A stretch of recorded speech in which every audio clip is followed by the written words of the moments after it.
Alors, bonjour mesdames, messieurs. J'évoquais la semaine dernière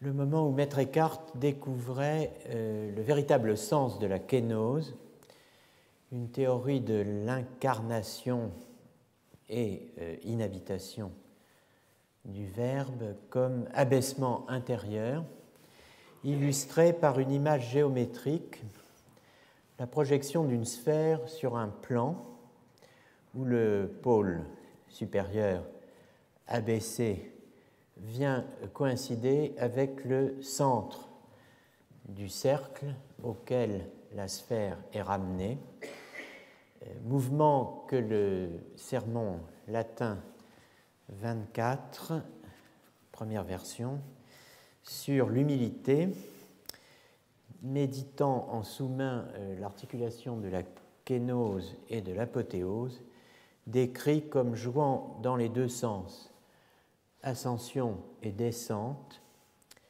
Je cite, « Le centre d'un cercle, si l'on imagine qu'il s'élève dans la sphère, devient un pôle, et inversement, si la sphère est expulsée dans un plan, le pôle devient le centre. » L'idée d'un Dieu abaissé, non pas totalement mais intérieurement, plaît tellement à Eckhart que, dit-il, il l'écrit aussitôt dans son livre. Quel livre ? Sans doute un cahier de brouillon pour ses sermons allemands, un cahier enrichi et retouché au long du temps, des voyages et des prédications diverses, un petit livre, ein Handbuch, comme il dit, donc un manuel, comparable aux Retractationes, aux révisions de saint Augustin, dans lequel, dit Eckhart, était écrit tout ce qu'on ne pouvait pas comprendre dans les autres livres de saint Augustin.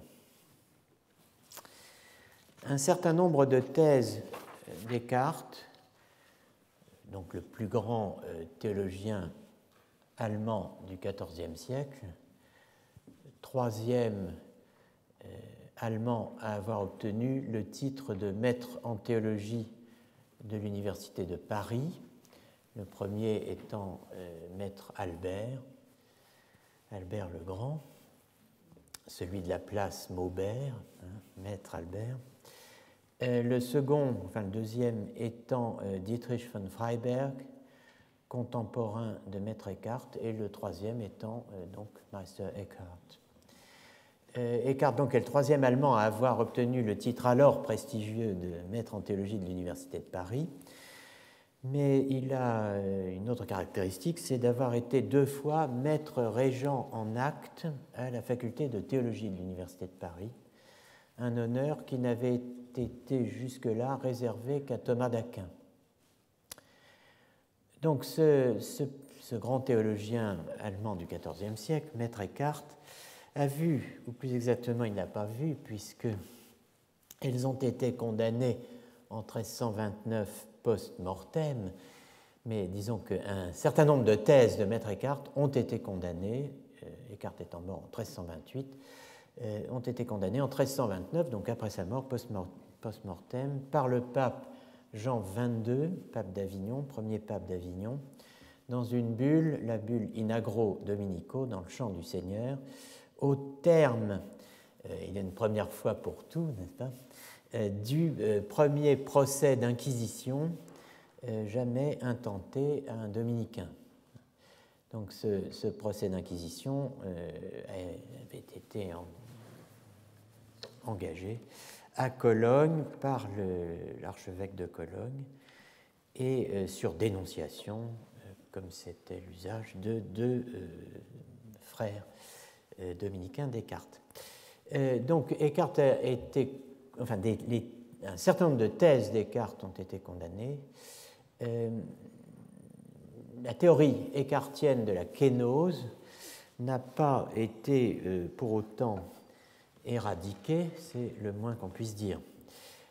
La thèse centrale en est l'articulation de l'incarnation donc, et de ce qu'on appelle l'inhabitation intérieure, en allemand Einwohnung, du verbe. Einwohnung est la traduction exacte de inhabitatio, inhabitation. Rappelez-vous le jeu de mots de Maître Eckhart sur habitavit et habituavit, habituavit, habituavit. Il a habité, il s'est fait habitus, évoqué le 8 février dernier à propos de son exégèse, donc l'exégèse écartienne de Jean 1,14. Et verbum caro factum est et habitavit in nobis kai esquenosen en emin et habitavit in nobis. Donc il a habité en nous. Donc l'incarnation est continuée, se continue dans l'inhabitation intérieure du Verbe. Le plan de sauvetage économique, n'est-ce pas, l'économie comme plan de sauvetage, vous vous rappelez de cette expression, le plan de sauvetage économique, rappelais-je la semaine passée dans les derniers instants du cours, donc beaucoup trop rapidement, c'est la possibilité pour l'homme de devenir par grâce ce que le Fils est par nature. Voilà quelle est la fonction de l'économie de l'incarnation, la fonction économique de l'incarnation. Donner la possibilité aux hommes, aux êtres humains, de devenir par grâce ce que le Fils est par nature, c'est-à-dire de devenir tous fils adoptifs, fils par adoption. L'incarnation, donc premier acte de l'humiliation divine, est le moment initial, elle est le moment inaugural, mais jamais interrompu, d'une divinisation, d'une déification salvifique de l'homme. L'abaissement intérieur, l'inhabitation du Verbe, en est très précisément la continuation par la grâce instauratrice, dit Maître Eckhart, de déiformité.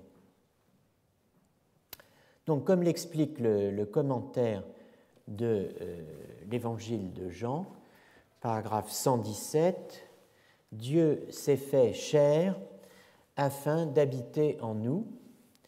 Et un peu plus loin, au paragraphe 177, la grâce de l'incarnation est en vue de, propter en latin, et là pour, à cause de, la grâce d'inhabitation.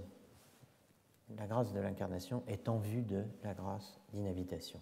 Cette formule, donc, ces formules de Maître Eckhart, sont issues de thèses, tout ce qu'il y a de plus chrétienne, notamment d'une thèse célèbre d'Irénée de Lyon, donc un auteur insoupçonnable, n'est-ce pas, écrivant ceci: la raison pour laquelle le Verbe s'est fait homme et le Fils de Dieu, Fils de l'homme, la voici, afin que l'homme, en entrant en communion avec le Verbe et en recevant ainsi la filiation divine, devienne fils de Dieu.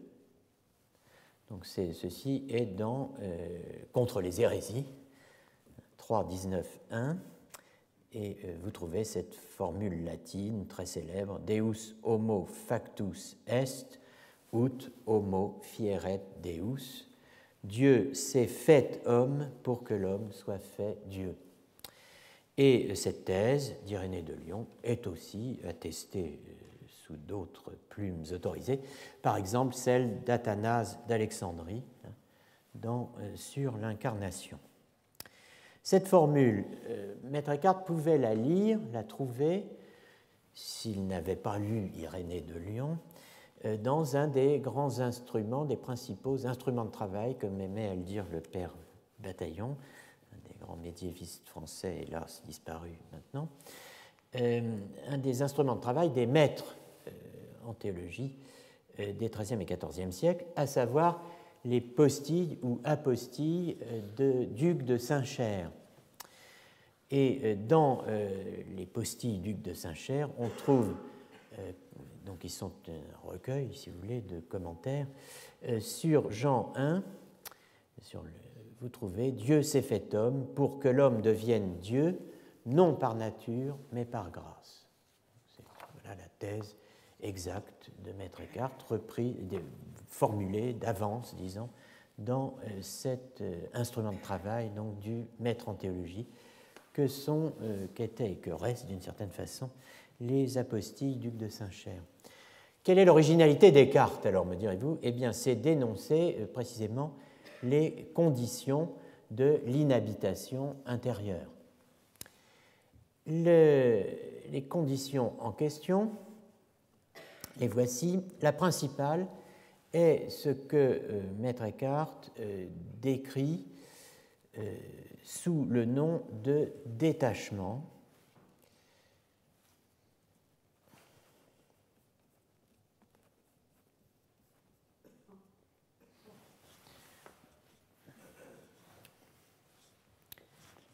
En Mittelhochdeutsch, c'est-à-dire en moyen haut-allemand, Abgescheidenheit, en allemand moderne, Abgeschiedenheit, il n'y a pas énormément de différence là.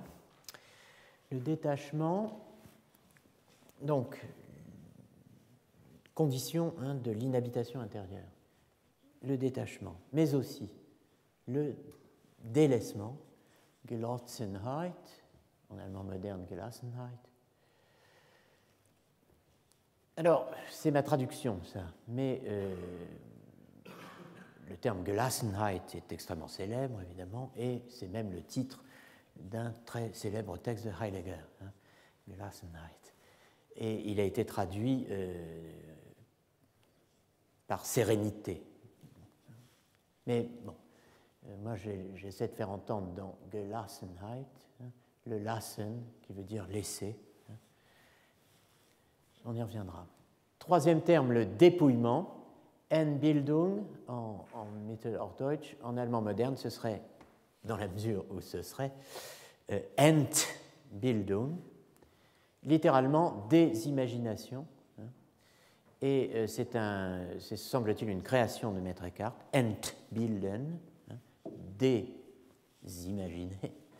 Mais c'est surtout, Eckhart est un des grands créateurs de la prose philosophique et théologique allemande, c'est une traduction, si on peut dire, allemande du grec de Denis l'Aréopagite, qui est aussi, ce terme aphairesis, un terme que vous trouvez chez Aristote, mais qui veut dire abstraction, séparation.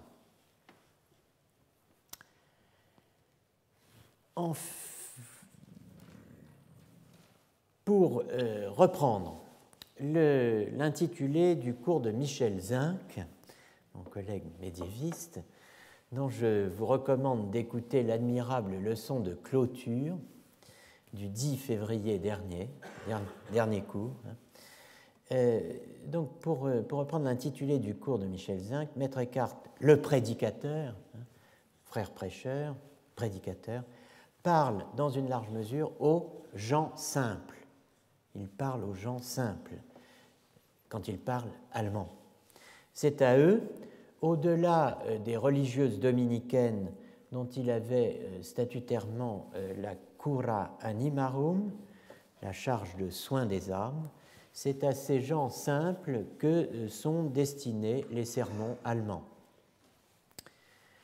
La figure théologique de l'homme détaché, délaissé, dépouillé, est présentée donc par Eckhart dans sa prédication allemande, la plupart du temps dans le langage de tous les jours, pour être compris des gens simples. Il est présenté sous les noms d'hommes nobles, d'hommes pauvres et d'hommes humbles.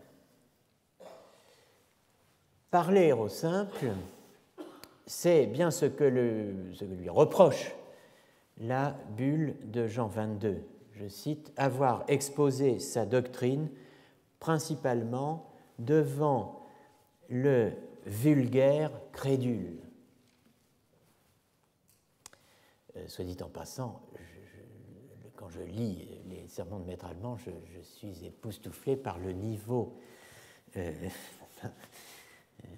réception exigée de la part du vulgaire crédule pour suivre un sermon de maître Eckhart, n'est-ce pas? Mais on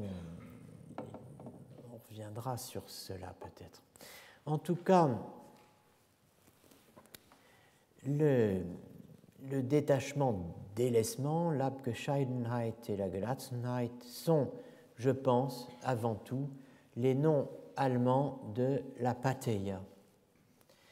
Et non seulement de l'apatheia, mais dans leur articulation de cette souffrance impassible et de cette impassibilité souffrante, du pathoi apathos de Cyril d'Alexandrie. Et je vous rappelle la formule de Cyril: en gar o apathes ento pasconti somati, dans le corps souffrant était l'impassible. L'impassible dans le patient. Formule donc que nous avions mentionnée, tirée de la deuxième lettre de Cyril d'Alexandrie à Nestorius. Eckhart ouvre de nouvelles pistes, cela dit, ou plutôt c'est à partir de lui, c'est à partir de Maître Eckhart que s'ouvre une des alternatives, que s'effectue l'un des partages majeurs dont est issue notre modernité. Celui que l'historiographie aborde traditionnellement à travers l'opposition du mysticisme spéculatif et de la mystique affective, encore appelée sponsale, encore appelée féminine. Je ne puis entrer ici dans les détails, il ne nous reste que 2 séances, tutto sommato, mais je peux, en me centrant sur un thème et un terme, le détachement, mettre en place les tenants et les aboutissants, les éléments théoriques du partage des partages, du grand partage, qui fonde et structure archéologiquement, en sa dernière formulation médiévale, une des problématiques modernes, je pourrais dire presque la problématique moderne du sujet de la passion. Maître Eckhart a eu des disciples en Allemagne, dans toutes les villes où il a prêché et enseigné. À Erfurt, à Strasbourg, à Cologne. Le plus célèbre, le plus impliqué de ses disciples est sans conteste Heinrich Seuse, Zeus, le doux, qui n'a pas craint de rédiger un livre, Heinrich Seuse, Suso, le petit livre de la vérité, pour défendre Eckhart en plein procès d'inquisition, 1326. Mais il y a 3 périodes dans l'activité de Suso, dont je vais parler un peu aujourd'hui. La première, qui est d'intense activité doctrinale, c'est la période de Cologne auprès de Meister Eckhart. La deuxième période d'activité de Seuse, de Suso, qui est consacrée à la cura animarum, à la direction spirituelle des moniales, s'est effectuée à Constance, et dans un cercle toujours plus large fait de visites spirituelles dans les couvents de dominicaines allemandes, d'expression allemande, à Katharinenthal près de Diessenhofen, à Oettenbach près de Zurich, à Hadelhausen près de Freiburg in Breisgau et à Unterlinden près de Colmar, et surtout à Teuss, près de Winterthur en Suisse, où résidait Elsbeth Stagel, la principale fille spirituelle de Suso, qui est la co-autrice de l'autobiographie de Suso. bien la co-autrice de son autobiographie.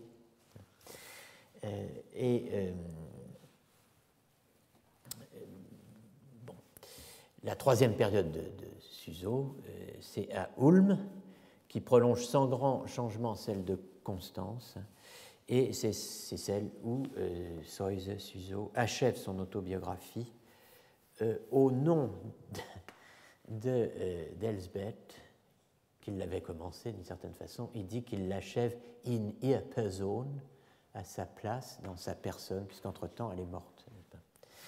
Donc, il termine l'autobiographie à quatre mains, écrite avec Elsbeth, et il confectionne son testament spirituel sous la forme de ce qu'on appelle l'exemplaire. Je reviendrai sur ce titre. Entre la période de Cologne, la période auprès de Maître Eckhart, la période que j'ai appelée d'intense activité doctrinale, et les périodes de Constance et d'Ulm, il y a un tournant, il y a même une cassure. Le Soise de Cologne était un écartien, même un écartiste, si je reprends l'expression de mon collègue et ami Loris Tourlese, grand éditeur de Maître Eckhart. Le Soise de Cologne était un écartiste militant. Celui de Constance et d'Ulm prend une autre direction, où l'imitation de Jésus-Christ prend la première place et avec elle la souffrance du crucifié. Au XIVe siècle, deux pistes s'ouvrent décisivement. Avec Eckhart, celle du détachement, conditionnant la naissance intérieure ou inhabitation intérieure du Verbe. Avec Soise, Suso, celle de la macération et de l'ascèse, la voie qu'on pourrait appeler la voie de la souffrance, ou mieux encore, la voie de la compassion. Naturellement, on ne peut pas opposer les deux voies rigoureusement au départ, mais avec le temps, la différence se creuse, le choix se fait explicite, et si j'avais à l'exprimer en grec, je dirais, c'est soit l'apatheia, soit le pathos. Dans le sermon 73 ou 70, alors il y a maintenant deux numérotations pour les sermons de Maître Eckhart. Il faut suivre à présent la numérotation qui a été introduite par Loris Tourlese, précisément, qui a renuméroté les sermons de Maître Eckhart en fonction de l'ordre liturgique, c'est-à-dire de l'ordre dans lequel ils ont été prononcés dans l'année, soit au titre des sermons de tempore, soit au titre des sermons des sanctis, et ce sont deux périodes, deux semestres en gros, de l'année liturgique. Donc en mars, pour la Saint-Benoît, sur un passage tiré du Siracide, ce qu'on appelle le Siracide aujourd'hui, autrement dit l'ecclésiastique, dans l'ancienne appellation, 45.1 sur la phrase « aimer de Dieu », que vous trouvez donc désormais dans le livre de référence qui est Sermons, traités et poèmes de Maître Eckhart, publié au Seuil, c'est pour les écrits allemands, qui regroupe la traduction de Jeanne Ancelet-Eustache des trois premiers volumes de Sermons et du volume de traités, continué, puisque depuis la mort de Jeanne Ancelet, d'autres textes ont été édités, donc continué et achevé par Éric Mangin, donc, et classé donc, selon l'ordre liturgique de Tourlese. Donc à la page 443 de ce volume, vous trouvez ceci. Je suis souvent effrayé quand je dois parler de Dieu, du détachement total que doit avoir l'âme qui veut parvenir à l'union. L'idée du détachement que doit posséder le prédicateur au moment de prêcher sur le détachement que doit posséder l'âme pour parvenir à l'union avec Dieu, voilà ce qui effraie, donc ce qui effraie Eckhart. Mais voilà ce qu'il écrit, en tout cas, dans un opuscule d'attribution contestée, mais à mon sens, sans grande raison, enfin sans raison décisive, le traité précisément intitulé Du détachement, von Abgescheidenheit. Le détachement qui est dit immuable, unbewegliche Abgescheidenheit, ou immuable a aussi le sens d'impassible. Eh bien, ce détachement, dit Eckhart dans le traité du détachement, le détachement est la vertu suprême. Il la place, dit-il, au-dessus de l'amour, dit Minne, donc l'allemand pour amour, n'est pas comme dans Minnesang, au-dessus de l'amour, donc au-dessus de l'humilité, des Mütterheit, tels que l'entendent les maîtres, et au-dessus de la miséricorde.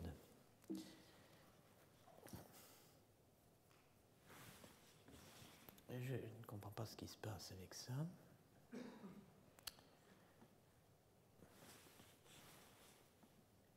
Bon, ça marche? Voilà. Alors, le vrai détachement signifie que l'esprit se tient immuable dans tout ce qui lui arrive, que ce soit agréable ou douloureux, un honneur ou une honte, comme une montagne de plomb reste immuable sous un vent léger.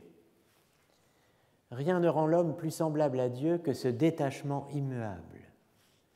Car que Dieu soit Dieu, cela repose sur son détachement immuable.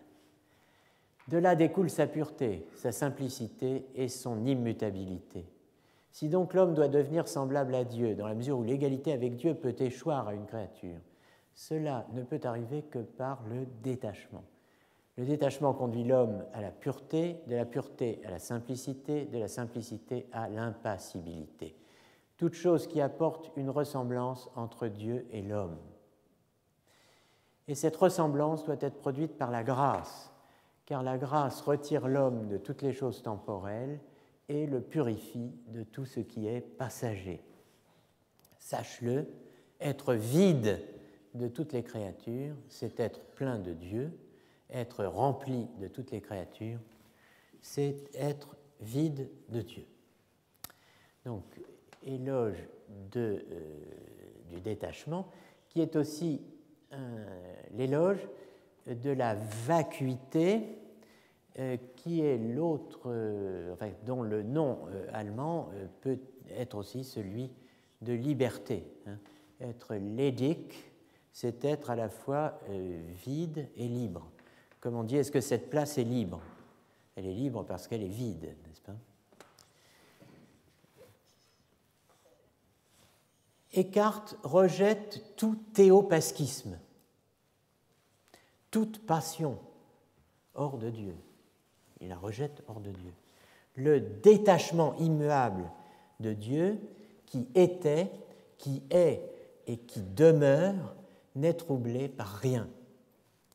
Il n'a été troublé, n'est troublé et ne sera jamais troublé par la création. Il n'a pas été troublé, n'est pas troublé, ne sera pas troublé par l'incarnation. Et il n'est pas davantage troublé par les prières des humains, ni troublé par les bonnes œuvres de l'homme.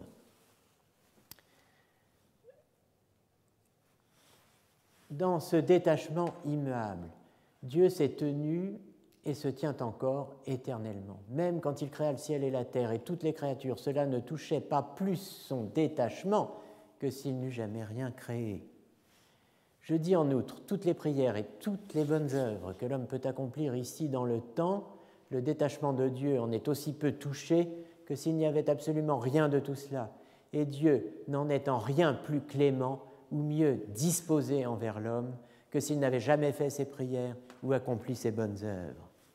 Je dis davantage, même quand au sein de la déité, le Fils voulut devenir homme et le devint et souffrit le martyre, cela ne toucha pas plus l'immuable détachement de Dieu que s'il n'était jamais devenu homme. évoquant Matthieu 26, 38. « Mon âme est triste jusqu'à la mort. Estin epsuke mu eos thanatu » Autrement dit, la tristesse, l'angoisse proprement psychique précédant la prière d'agonie et la première formulation du refus de la coupe en Matthieu 26, 39, un des cas où, sans équivoque, il est question d'une souffrance du Christ, écarte, étant à la fois au Christ et même à Marie au pied de la croix, le détachement immuable.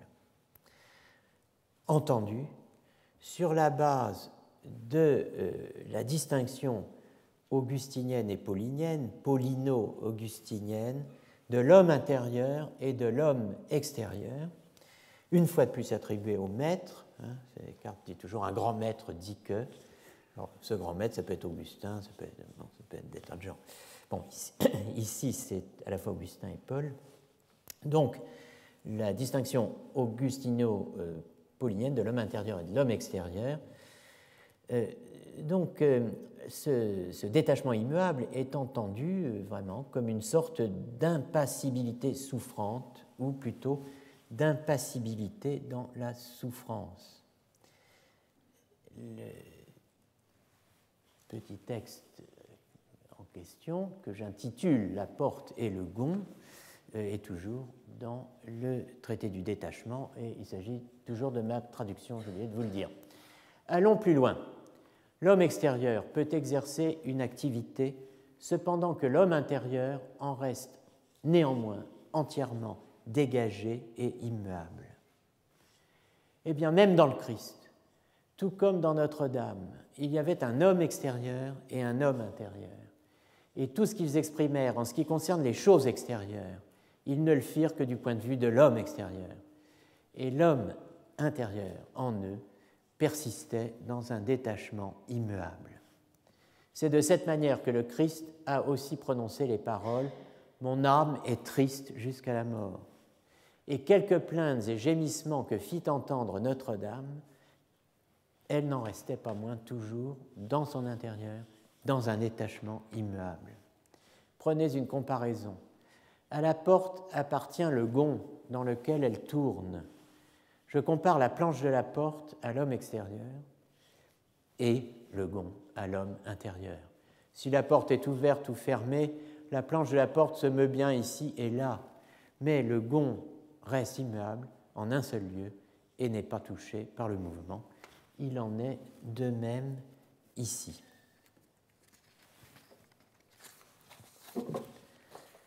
On peut faire deux choses en même temps, ou plutôt à la fois faire et ne pas faire, agir et ne pas agir, subir et ne pas subir. L'homme extérieur fait, agit ou subit, pâtit. L'homme intérieur reste immuable, détaché, à l'exemple donc du gond, autour duquel la porte pivote, s'ouvre ou se ferme. Et à l'exemple du gond, à l'instar du gond, l'homme intérieur demeure stable, fixe, immuable, indifférent au mouvement, que pourtant il rend possible. Au pied de la lettre, on peut dire qu'Eckhart reprend avec l'idée d'unbewegliche Abgescheidenheit la topologie cyrilienne de l'impassible dans le patient.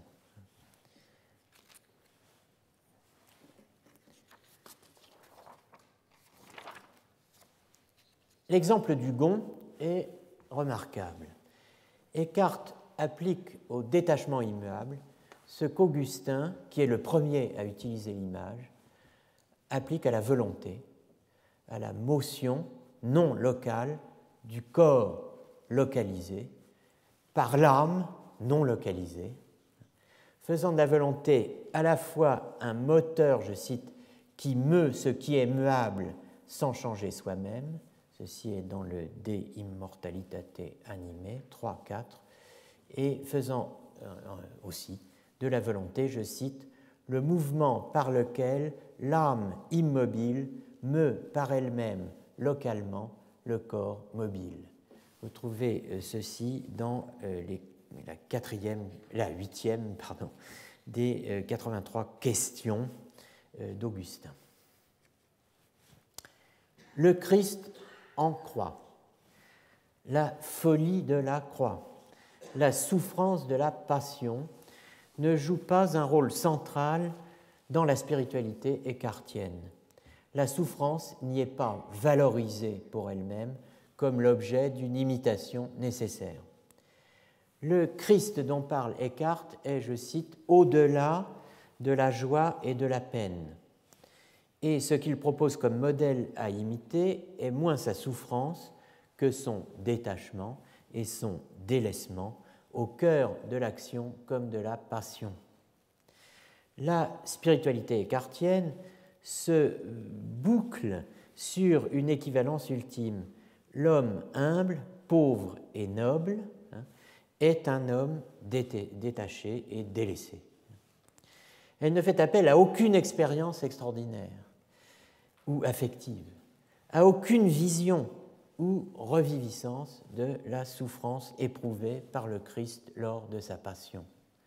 Elle appelle simplement chaque chrétien à renaître dans le Christ.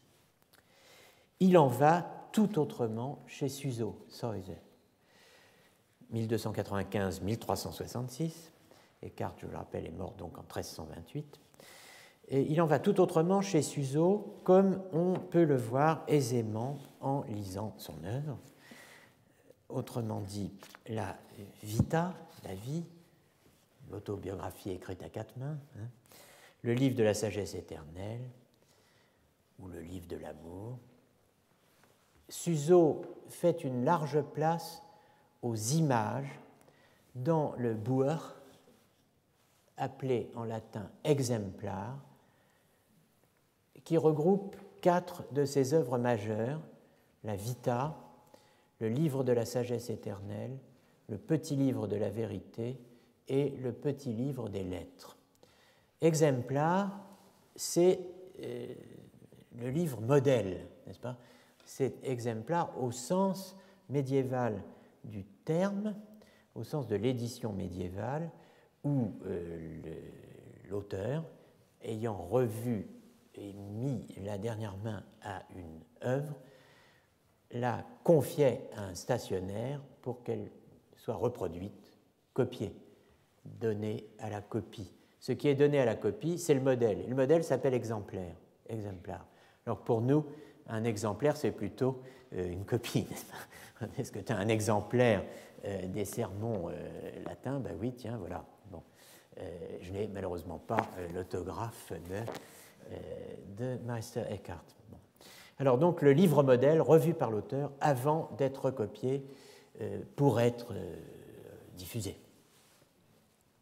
Donc, Suso explique qu'il se sert d'images, qu'il parle en images.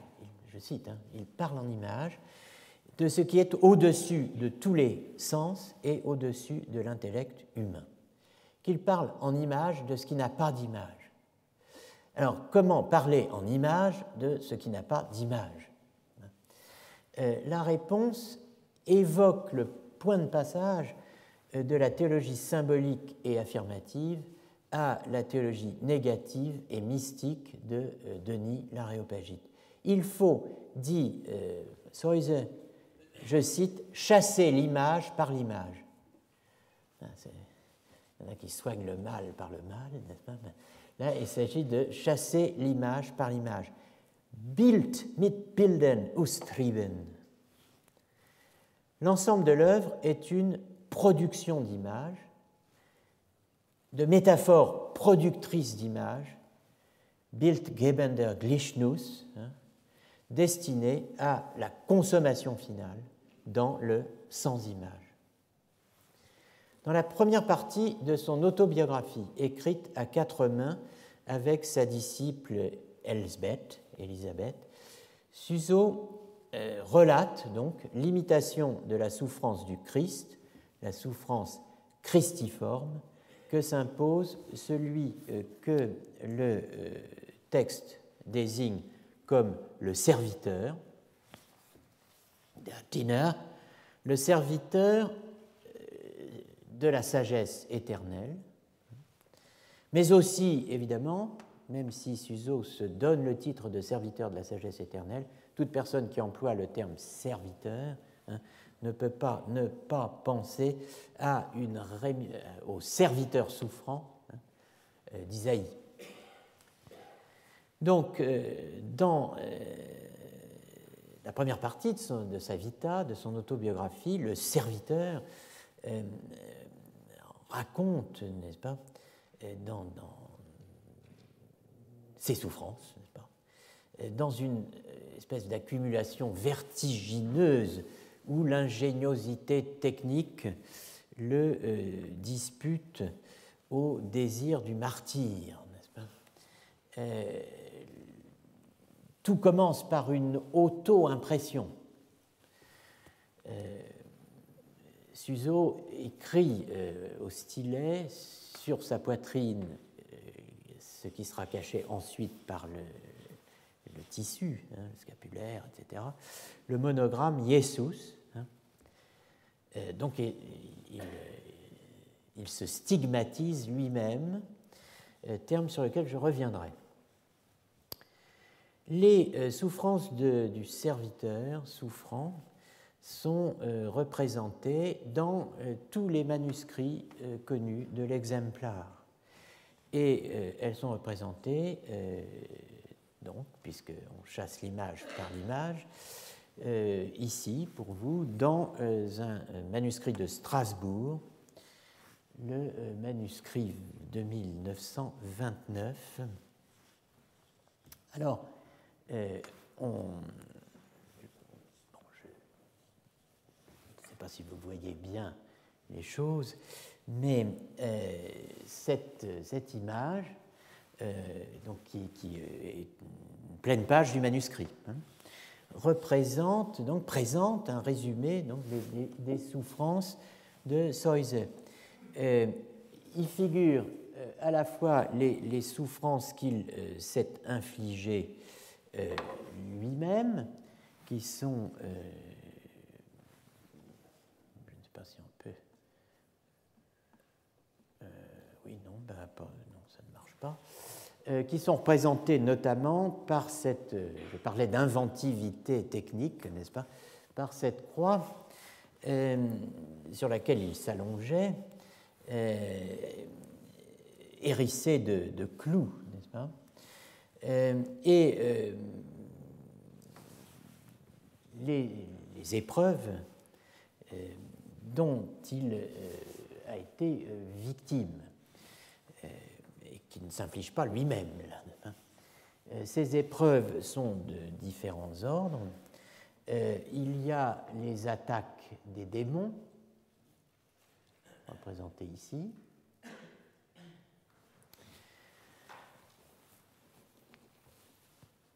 Il y a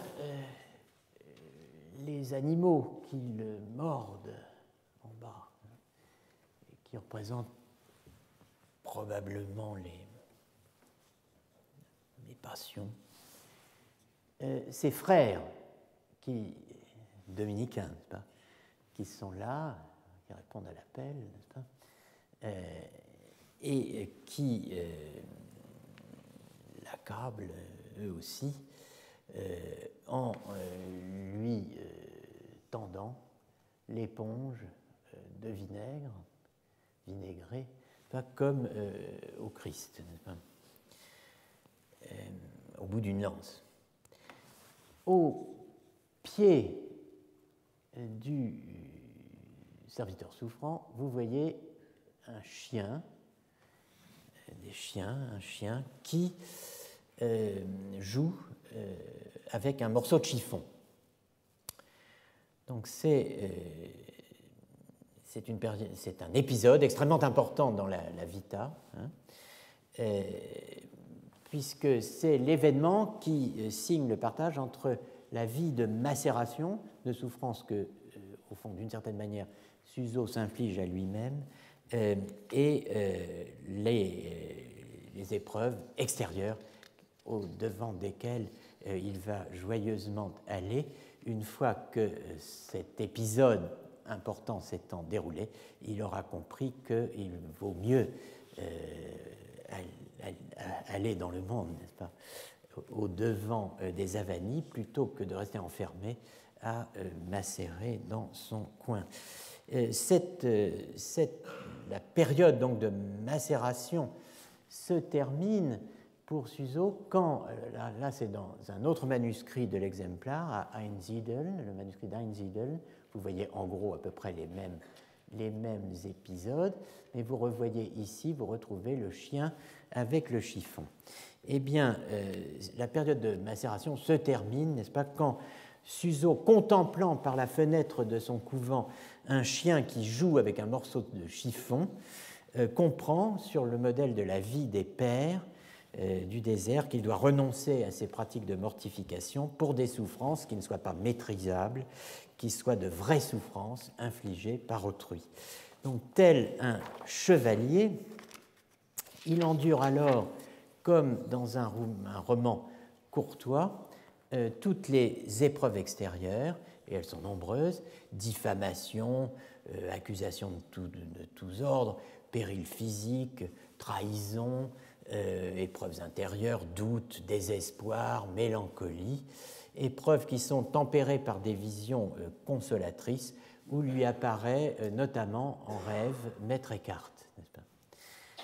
L'épisode donc du chiffon, en allemand Fußtuch, est rapporté à 2 reprises et il est rapporté en ces termes dans la Vita.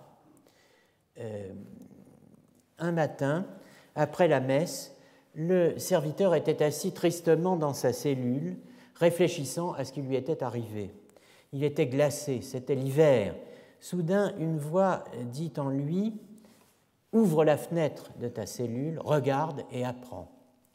Il ouvrit, il regarda, il vit un chien qui courait à l'intérieur du cloître, tenant dans sa gueule un pauvre torchon pour les pieds. Il en faisait n'importe quoi, il le jetait en l'air, il le tirait à terre, il le mettait en lambeaux.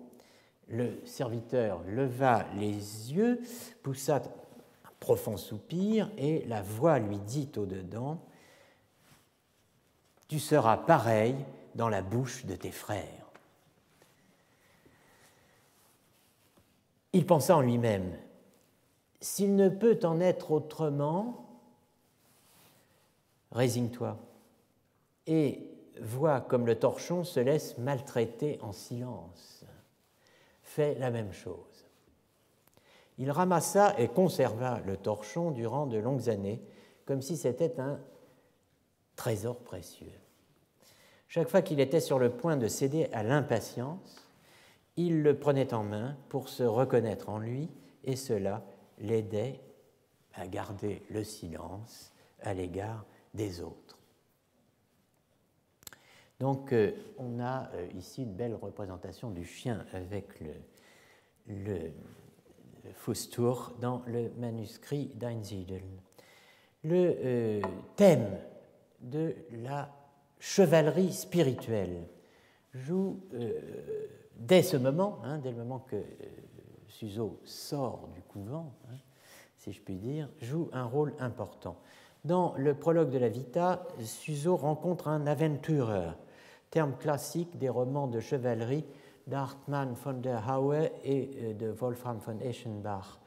Un Aventurer qui lui explique, je cite, ce que sont joutes et tournois et les durs combats que doit subir, sans montrer peur ou défaillance, celui qui aspire à l'honneur et à l'anneau.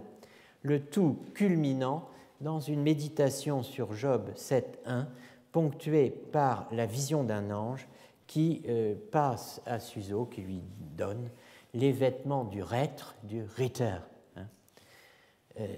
Sois chevalier, lui dit l'ange. Jusqu'à présent, tu n'étais qu'écuyer, et Dieu veut que tu sois maintenant chevalier. Celui qui veut appartenir vaillamment à la chevalerie spirituelle de Dieu doit se trouver dans de bien plus grandes mêlées qu'en supportèrent jamais les héros célèbres des temps anciens. Donc voici une autre image du manuscrit de de Strasbourg, qui illustre ce thème de la chevalerie spirituelle. Dans la partie inférieure, alors malheureusement on ne voit pas très bien, mais enfin, on voit l'ange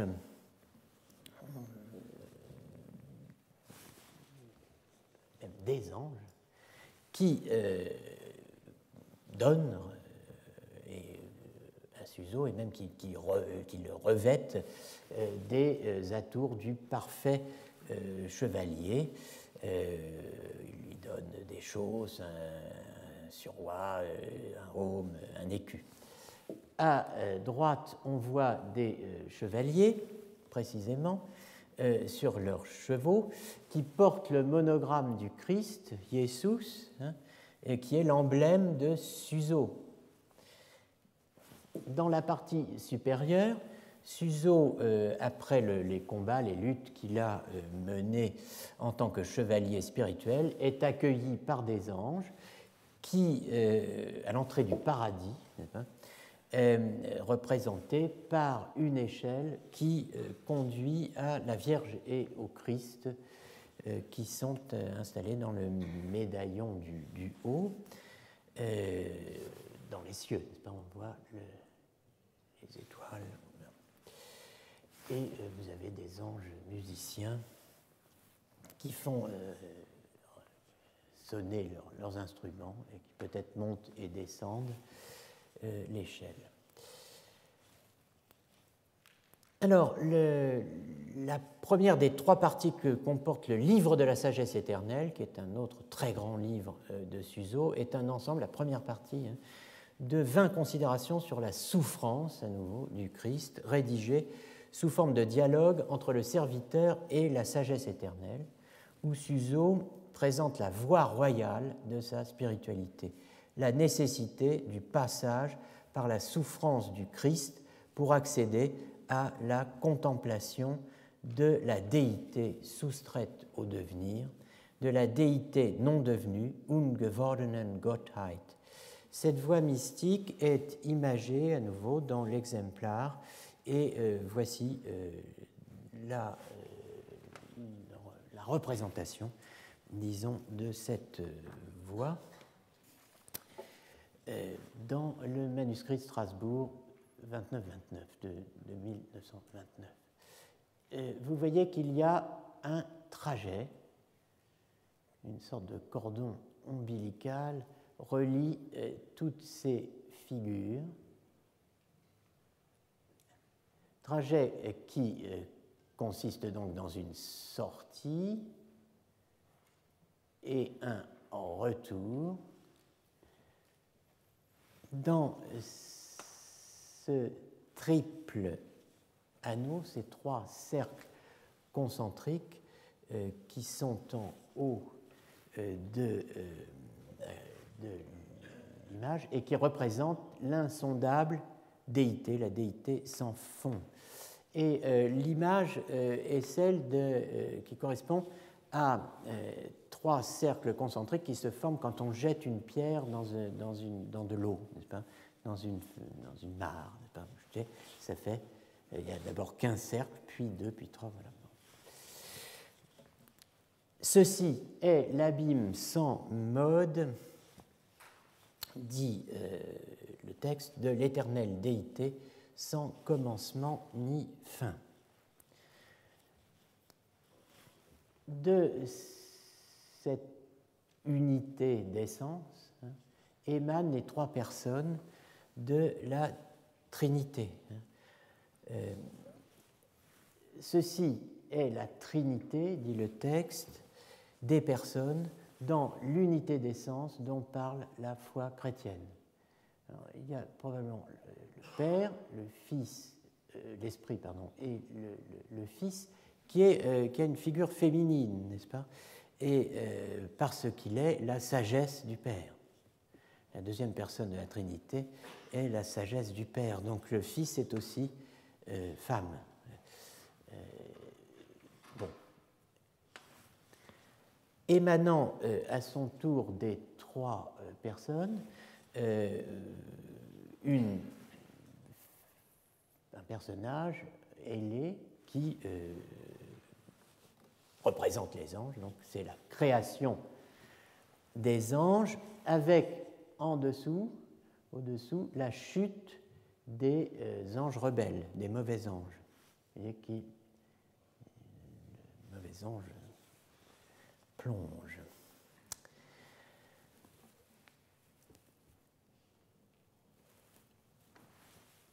La nature humaine, symbolisée, représentée par une femme. Ceci est la créature humaine formée d'après la déité.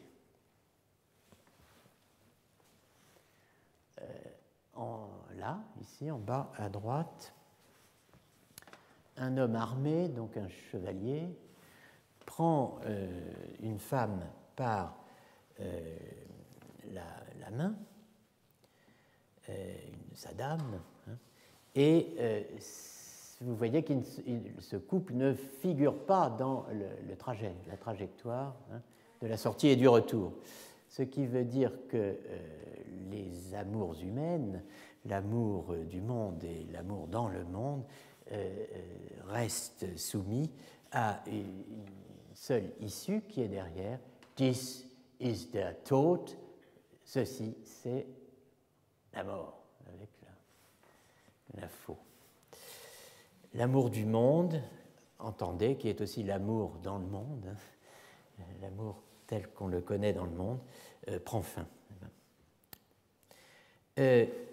Une religieuse en prière, les mains attachées par une chaîne qui symbolise, qui représente la pénitence et le retour à la vie spirituelle. Je veux retourner à Dieu, dit-elle, car la vie est bien courte. Et effectivement, this is the Tod, la mort est là. La vie est courte, et donc comment retourner à Dieu? Eh bien, il faut passer par ceci, qui est précisément l'imitation de la passion du Christ. Et ici, le personnage est assailli, il est frappé de glaives, de flèches, il y a un serpent, un scorpion, il y a un chien qui s'apprête à le mordre, enfin bon, etc. Mais il touche de sa main droite le pied du Christ crucifié. Et dit, ah, c'est comme ça qu'il faut mourir. Être crucifié avec le Christ. La sérénité de la vie contemplative est, alors j'ai sauté l'épreuve le passage de la déprime, n'est-ce pas? Il y a la souffrance, il y a la dépression, mais il y a la main qui touche les pieds du Christ, il y a l'idée de la mort, de la bonne mort, et ici, au-dessus, il y a la vie contemplative, la sérénité de la vie contemplative, qui est représentée donc par une femme qui est assise dans une posture plus ou moins méditative. Je m'abandonne au détachement, car il y a toujours eu trop de moi-même. Ensuite, l'âme détachée de la vie active est élevée, donc s'élève, et il est question des sens, les sens qui sont désactivés, entwürket, et des puissances de l'âme qui sont suractivées. Puis il y a la naissance de Dieu dans l'âme, à l'image de la Trinité. Ici, dit le texte, l'esprit est absorbé dans la Trinité des personnes, et l'esprit absorbé dans la Trinité des personnes se retrouve ici, l'homme se retrouve ici inclus dans le sein du Père, n'est-ce pas? Où le commentaire est « Rien ne peut m'atteindre, car je suis en Dieu ». Et de là, donc, franchissant la porte étroite, toutes choses sont oubliées dans le raptus, dans le ravissement, car l'âme revient dans la déité qui dit, le texte est sans fond ni mesure. Donc, je vais pouvoir terminer dans un instant. Souffrir en silence, donc, méditer la souffrance du Christ, tel est le chemin pris par Suso. La méditation de la souffrance du Christ, un thème capital de la spiritualité de Suso, prépare l'âme à l'humilité absolue, celle de l'abaissement volontaire, où avant, pendant et après la croix s'accomplit le mystère donc, de la mort rédemptrice. La contemplation de la souffrance de Jésus libère l'âme de tout ce qui l'attache encore au monde. Dans le petit livre de l'amour, Suso retrouve les accents chevaleresques de tout à l'heure pour dire l'entrée du chrétien en lice, retrouve des accents chevaleresques pour dire la joie de l'amour à l'épreuve de la compassion, de la méditation de la mort à la virilité, je cite, du combat. Une inspiration que l'on retrouve dans un des poèmes qui composent les sentences de Suso, où le chevalier est assimilé au martyr. Preux chevalier, prouvez ardeur, de souffrance n'ayez pas peur, peut bien se retirer de crainte, en qui éternité reste empreinte. Ah, montre-toi homme de cœur, jamais mollesse naquit d'honneur. Bon, alors voici un dernier texte de Suso qui s'adresse au Christ. Ah, maître très doux, qui me donnera de pouvoir mourir pour toi? Car je désire que toute ma force meure avec toi, que tous mes os soient rompus en même temps que toi, que mon âme soit accrochée et pende avec toi. Ô bienheureux celui qui meurt, celui qui, comme un lutteur plein de vigueur, entre en lice avec toi dans le combat des vertus, celui que la douleur ne fait pas reculer, celui que la joie ne fait pas vaciller, parce qu'il combat avec toi fermement et parce qu'il meurt tous les jours volontairement. N'est-il pas blessé d'une douce blessure, celui qui cherche avec constance les blessures, celui qui, par cette contemplation, se libère de toute adversité? Consurge, debout, debout, mon cœur, lève-toi, revêt la force divine, agis virilement, sois vaillant, sois hardi, n'aie pas peur, ne retourne pas en arrière, ne fuis jamais, mets sous ton regard ton roi, ton guide, qui s'est battu courageusement pour toi, qui a souffert pour toi blessures à mort, qui a vaincu la mort par l'amertume de sa mort, qui t'a prêté sa main droite pour te secourir, mène joyeusement le combat de Dieu contre Goliath. Les deux versants de la mystique médiévale sont clairement distingués, je pense, au terme de cet exposé. Avec Suso, le couple passion-compassion, sous le chef de l'imitation. Avec Eckhart, le couple incarnation-inhabitation, sous le chef de la déification. À quoi correspondent deux visages du Christ, celui du crucifié ayant souffert pour racheter le péché d'Adam, et celui du Dieu fait homme, nouvel Adam, venu nous annoncer la possibilité d'être par grâce ce qu'il est par nature. Il y a bien trois théologies, comme je le suggérais la semaine dernière en concluant l'exposé de la théorie des 4 genres de prédication chez les luthériens: idiomatique, apotélesmatique, majestique et tapéinotique. Il y a une théologie de la croix, il y a une théologie de la gloire et il y a une théologie du détachement. Ou bien, il y a deux théologies, une théologie de la gloire et une théologie de la croix. Mais chacune de ces théologies peut être compliquée, peut être pluralisée. Il y a en tout cas, manifestement, au moins deux théologies de la croix. Et il y a certainement plusieurs théologies de la gloire, chacune ayant plusieurs aspects, plusieurs versions. La théologie du détachement est peut-être l'intersection de la gloire et de la croix. Si, comme je le pense, le détachement mène à la déification, c'est-à-dire à la théosis des pères grecs. L'imitation de Jésus-Christ est une des figures de la compassion. Elle est imitation de la souffrance du Christ, appareillée, technique. Elle est imitation des 5 douleurs, comme on le voit dans les stratégies mises en place par Suso dans la Vita. Mais imitation n'est pas compassion. Reproduire une douleur, ce n'est pas compatir. Ce n'est pas cette pénible souffrance que nous partageons par la pensée ou l'esprit, sun algumen te dianoia, cette synalgie, cette codouleur que nous éprouvons sans le vouloir à la vue d'un corps souffrant. Cette imitation est une douleur provoquée, maîtrisée, rejouée, voulue. La compassion véritable n'est pas voulue. C'est littéralement une codouleur, une condoléance. Mais c'est d'abord une imitation involontaire. Ce qu'essaie de comprendre l'Aristote des Problemata et son commentateur Pietro d'Abano, c'est cela, une réaction mimétique involontaire.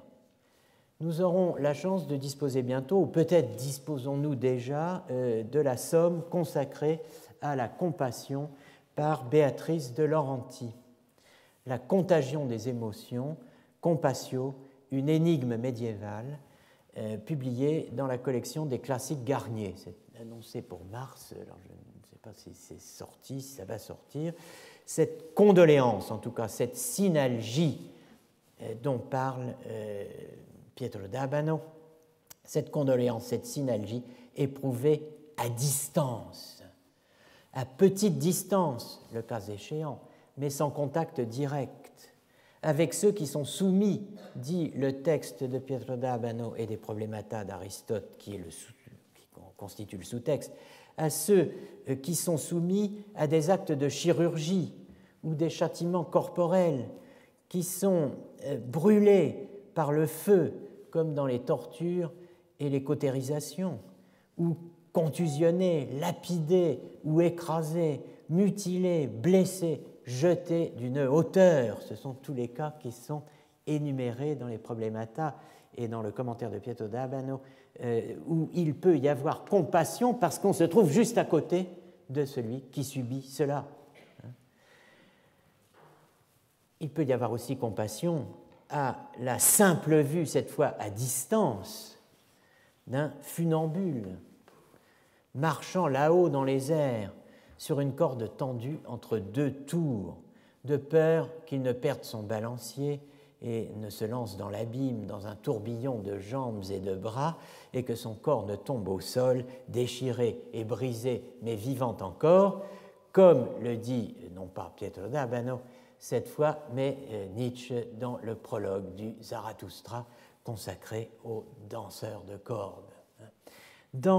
Alors, le sujet de la synalgie, de la condouleur, de la condoléance, le sujet de la synalgie, Pietro d'Abano, qui est médecin, le cherche dans ce qu'il appelle la faculté appréhensive intérieure occulte, qui est appelée esprit par Ali Abbas, dans le livre 4 de la Theorica. Alors, entendez la partie théorique du livre de Ali ibn al-Abbas al-Mayusi, traduit sous le titre latin de Pantegni par Constantin l'Africain, puis dans une version plus détaillée, plus complète en tout cas, des 20 livres de médecine théorique et pratique par Étienne d'Antioche sous le titre de Liber Regius. Voici le texte de Pietro d'Abano. Il faut noter que pour qu'il y ait condouleur ou compassion, il n'est pas nécessaire que quelqu'un subisse en acte l'une des souffrances susdites, mais il suffit qu'il soit proche de celui qui souffre, parce que l'intellect perçoit ce qui se trouve à une petite distance comme s'il ne lui paraissait pas distant, comme cela est dit dans la physique. Ou bien il suffit aussi qu'il estime que quelqu'un souffre, même s'il ne souffre pas, comme cela arrive lorsqu'on observe ceux qui jouent là-haut dans les airs sur des cordes tendues entre des tours. Chez certaines personnes, en effet, la compassion est si forte qu'elle s'effraie en les voyant. J'insiste sur ce passage, sur la petite distance, n'est-ce pas? Parce que nous posions la question de savoir si l'on peut souffrir dans un autre corps que le sien. Eh bien, si la distance est faible, ma foi, la discrimination qui se fait perceptivement entre mon corps et le sien n'est pas suffisante pour que je n'éprouve pas précisément ce qu'il est censé éprouver au moment où je le vois éprouver ce que manifestement il éprouve quand effectivement on lui broie les os, lui verse de l'huile bouillante sur le corps, etc. Donc, vous voyez, tout roule sur la faculté d'imagination, hein, la faculté imaginative, la faculté dite aussi cogitative, sur le discernement qu'elle apporte et sur la mémoire. Je n'entre pas dans les détails. Je me contente de noter que Pietro da Abano ajoute aux causes mentionnées par le pseudo-Aristote le mouvement et la compassion provoquées dans les facultés d'imagination par l'imaginatio, hein, que l'on peut observer ou pouvait en tout cas observer au Moyen-Âge et aussi dans quelques films d'épouvante aujourd'hui, ce que l'on pouvait observer dans le phénomène dit de la cruentation, hein, autrement dit de la reprise du saignement d'un cadavre en présence de son meurtrier. Il y a un corps, comme ça, bon, le meurtrier s'approche et tout à coup, le corps qui ne saignait pas se remet à saigner, qui est dû, dit Pietro da Abano, au mouvement imprimé par le meurtrier dans la victime par la force de sa puissante imagination et de sa fureur. Phénomène dont Alain Bourreau a traité en détail dans Théologie, Science et Censure au XIIIe siècle, le cas de Jean Peckham. Mais je reviens au Christ et à la passion avec un grand P. Il y a en effet une forme de compassion radicale, de co-douleur, qui pose un problème plus aigu encore à l'historien que celui du danseur de cordes, n'est-ce pas? Mais aussi aux philosophes, mais aussi aux théologiens et plus récemment aux psychologues, aux psychiatres et aux linguistes. Je veux parler de la stigmatisation. Attention! En matière de stigmatisation, il faut, comme ailleurs, refuser tout amalgame. Pas d'amalgame sur la stigmatisation. Par stigmatisation, je n'entends pas, comme en novlangue, une forme d'exclusion, de discrimination, de ségrégation, d'étiquetage, de construction sociale de la déviance, une acception qui, en fait, prolonge le sens du stigma latin, la marque imprimée au fer chaud par le maître sur la peau de l'esclave. J'entends la forme maximale ad litteram de la compassion, un phénomène précis qui, jusqu'au début du XIIIe siècle, était demeuré inconnu aussi bien en Orient qu'en Occident. L'identification d'un être humain au Christ crucifié par l'impression de 5 plaies en sa chair. En somme, je parle de la stigmatisation de François d'Assise, premier stigmatisé de l'histoire, dont nous reparlerons après une courte pause. Il est 6h15, on reprend à 6h20.